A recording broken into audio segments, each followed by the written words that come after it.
Welcome to our latest updated news. Now, let's move on to the detailed news. A Chinese research team has discovered a new strain of the coronavirus in bats, which has the potential to spread similarly to the virus causing COVID-19. This new virus can transmit from animals to humans as it uses the same human receptor as SARS-CoV-2. The study was led by virologist Shi Zhengli, known as the Batwoman, for her extensive research on coronaviruses in bats. The research was conducted at a laboratory in Guangzhou, in collaboration with scientists from the Guangzhou Institute of Science, Wuhan University, and the Wuhan Institute of Virology. The newly discovered virus belongs to a branch of the HKU5 strain. First detected in Japanese bats in Hong Kong, China, it is part of the Murbeca group, which includes the virus responsible for Middle East Respiratory Syndrome, MERS. When isolated from bat samples, this virus was able to enter human cells as well as artificial tissues mimicking the respiratory and intestinal tracts.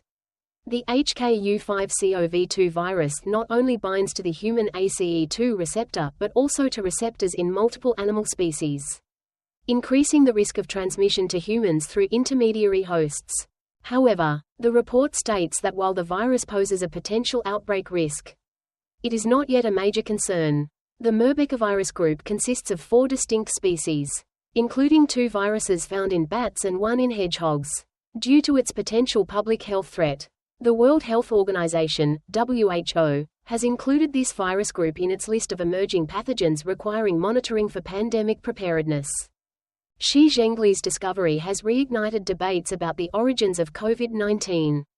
The Wuhan Institute of Virology, where she previously worked, has been at the center of laboratory leak theories, though no definitive evidence has proven the origins of SARS-CoV-2. Some studies suggest the virus may have originated in bats and spread to humans through an intermediary host. Shi Zhengli has repeatedly denied allegations that her laboratory was involved in the COVID-19 outbreak. However, the discovery of a new virus with similar cellular entry mechanisms to COVID-19 has heightened scientific and international interest in virological research in China. In a recent interview, Kyrilo Budanov, head of Ukraine's Defense Intelligence Agency, expressed his belief that a ceasefire with Russia could be achieved in 2025. However, he was skeptical about the effectiveness of deploying peacekeeping forces in Ukraine. Budanov stated, "I believe it will happen, as most conditions for it are in place. But how long will the ceasefire last? And how effective will it be? That's another question." He argued that in no country has the deployment of peacekeeping forces truly proven effective. Ukrainian officials largely reject ceasefire proposals, warning that it would give Russia more time to rearm and prepare for future military actions. Discussions about a potential ceasefire between Russia and Ukraine have intensified following former U.S. President Donald Trump's return to the White House. Trump's swift diplomatic approach to Ukraine began with a phone call to Russian President Vladimir Putin on January 12, followed by a high-level U.S.-Russia summit in Saudi Arabia on January 18, which did not include Ukraine or European partners. Ukraine and European nations fear that Washington and Moscow might reach a deal without considering Kyiv's security interests. 3 years after Russia launched its special military operation, while Moscow appears to have the upper hand, it controls only a modest portion of Ukrainian territory. As of 2024, Russia has expanded its control by only 2.000 square kilometers, less than 1% of Ukraine's total land area. President Trump acknowledged Russia's current advantage and urged Ukrainian President Volodymyr Zelensky to quickly negotiate an end to the conflict. He praised the recent U.S.-Russia negotiations as a crucial step toward resolving the war diplomatically. At the same time, The Telegraph reported that UK Prime Minister Keir Starmer is preparing to propose to President Trump a plan to deploy 30,000 European peacekeeping troops to Ukraine. During his upcoming meeting with Trump in Washington, Starmer is expected to outline how European forces would monitor any ceasefire between Moscow and Kyiv. Brokered by the U.S. Western officials familiar with the discussions say that Starmer will urge Trump to keep U.S. fighter jets and missiles on standby in Eastern Europe in case Russia violates any future peace agreement.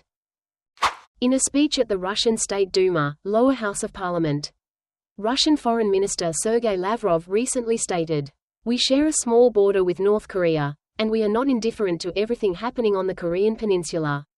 He emphasized that Moscow supports efforts to eliminate risks in the region. Lavrov highlighted the comprehensive strategic partnership agreement between Russia and North Korea, signed by President Vladimir Putin in June last year in Pyongyang. The agreement aims to boost bilateral cooperation in various sectors, including economy, humanitarian aid, education, culture, military collaboration, and defense technology. Notably, Lavrov pointed out a crucial clause in the agreement: if either country faces conflict, the other will provide all necessary support, including military assistance. Regarding tensions on the Korean peninsula, South Korea's defense ministry announced that on February 20, South Korea and the U.S. conducted their first joint air exercise of the year. The drill involved at least one U.S. B-1B bomber, F-16 fighter jets, and South Korean F-35A and F-15K aircraft. According to the South Korean Defense Ministry, the exercise aimed to demonstrate the U.S.'s extended deterrence capabilities against North Korea's nuclear and missile threats while enhancing the interoperability of Allied forces. Pyongyang has consistently condemned such military exercises, arguing that they pose a threat to its national security. Meanwhile, Russia-North Korea ties are entering an unprecedented phase. This shift in their strategic relationship was evident in North Korean leader Kim Jong-un's decision to deploy thousands of troops to fight alongside Russian forces in Ukraine's Donbas region. This marks the first time Pyongyang has sent such a large military contingent abroad for direct combat operations. North Korean troops were initially withdrawn from the front lines in January 2025. But they have now returned after additional training. Pyongyang is currently deploying a second wave of soldiers to Russia, following the first deployment of 11,000 troops in November 2024. To minimize casualties from Ukrainian drone and missile attacks, North Korean combat units are reportedly being divided into smaller groups. Additionally, North Korean missiles used in the conflict have demonstrated increasing effectiveness. Since January 2024, North Korea has been supplying weapons to Russia via land and sea routes. Analysts believe the evolving Russia-North Korea alliance is becoming a long-term strategic commitment, reflecting deeper alignment between the two nations. However, the exact motives behind Kim Jong-un's decision to send troops to Russia remain unclear, especially given the high casualty rates among North Korean soldiers. As global attention remains focused on Ukraine and warming US-Russia relations, European leaders, including French President Emmanuel Macron and UK Prime Minister Keir Starmer, will visit Washington next week for talks with President Trump. White House National Security Advisor Jake Sullivan confirmed the visits in an interview with Fox News on February 19, stating, "We will welcome President Macron and Prime Minister Starmer to Washington next week." The visits come after initial US-Russia peace negotiations in Saudi Arabia, which excluded Ukraine and Europe. Some analysts believe Macron's trip is linked to recent emergency summits hosted by France to coordinate European and NATO responses to shifting US policy under Trump.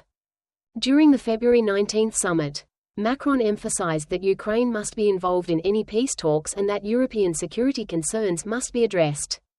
In response to Trump's push for Europe to increase NATO spending, Macron and other European leaders have reaffirmed their commitment to enhancing defense capabilities and strengthening European security.